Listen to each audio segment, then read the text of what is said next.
Hey guys, welcome back to the channel. Sandor here. So just a brief video I'm making on this new plant that I acquired. So yeah, come join me and let's talk about it.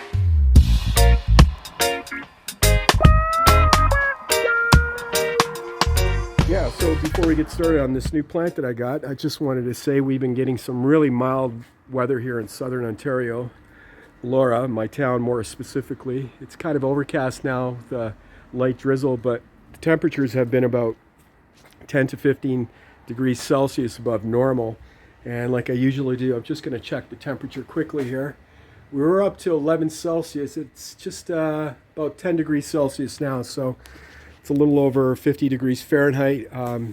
Normal highs for this time of year are about 0 degrees Celsius, so 32 degrees Fahrenheit, just to give you guys an idea. So yeah, crazy weather. But like I said before in my last video, we'll take it.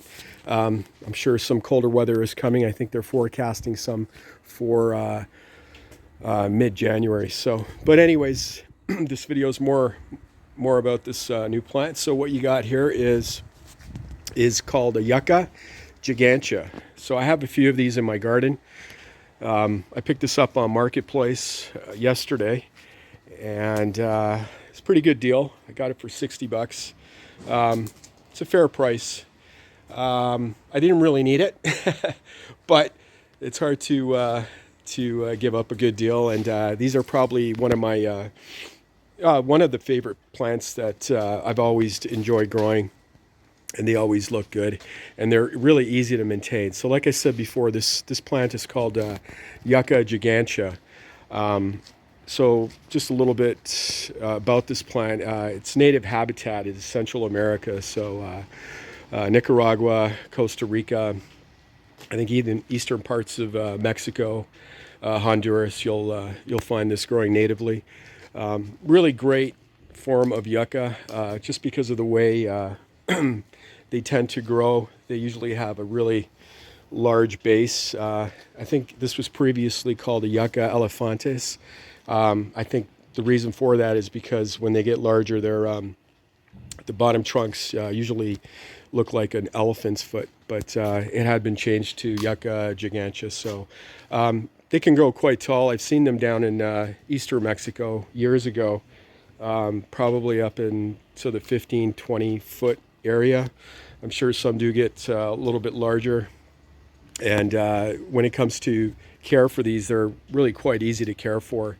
Even as a house plant, I've had these inside, and they definitely really thrive in a home environment. They do need a little bit of light, but they can do many weeks and months with low light conditions. So it's if you guys are ever considering having a nice tropical in your home and not having to worry about watering and light and all that, this is an excellent choice. And they're very, like I said, easy to maintain. Very little watering is needed, and they grow quite well again in very low light conditions. Like I said before, I do grow these in my garden. I do have some in the greenhouse over there. I think one is planted and a couple more in pots, but I've been growing these for years. So yes, again, the Yucca Gigantea. When it comes to cold hardiness, these do quite well, actually. I've experienced myself when I lost power. I used to keep some of my plants in the garage, and a couple years back I did lose power to the garage, and I believe it was during one of the coldest nights we had, and I think the garage temperature had gone down to about -3 degrees Celsius, so which is about 28 degrees Fahrenheit, around there, before I noticed the power went out. Yeah, it survived. So I had lost a lot of other plants in the garage, but not this one specifically, but another good sized one I had in the garage had survived. So that's my anecdote when it comes to how cold hardy they are. That was not planned, obviously, the power going out, but kind of gave me a sense of its cold hardiness. So yeah, it can take a little bit of cold. They don't like wet soil, so when it comes to care for these, even if you're having them in pots during the summer, I did lose one a few years back because of rot. The holes in the pot got clogged, and it was in standing water. Anyways, long story short, it ended up rotting. So definitely have to have good drainage for these plants. They do not like sitting in standing water, and they can take long periods of drought. So, which is pretty amazing, and it's indicative of where they come, because parts of Central America do get long spells of hot, dry weather. So, but yeah, beautiful plant. I'm looking forward to finding a place for it in my garden, and really enjoy how they look. So, as you guys can tell, I have my boxes open. They've been open for a while now. Greenhouse 2, the weather here is just, like I said, unusual this time of year.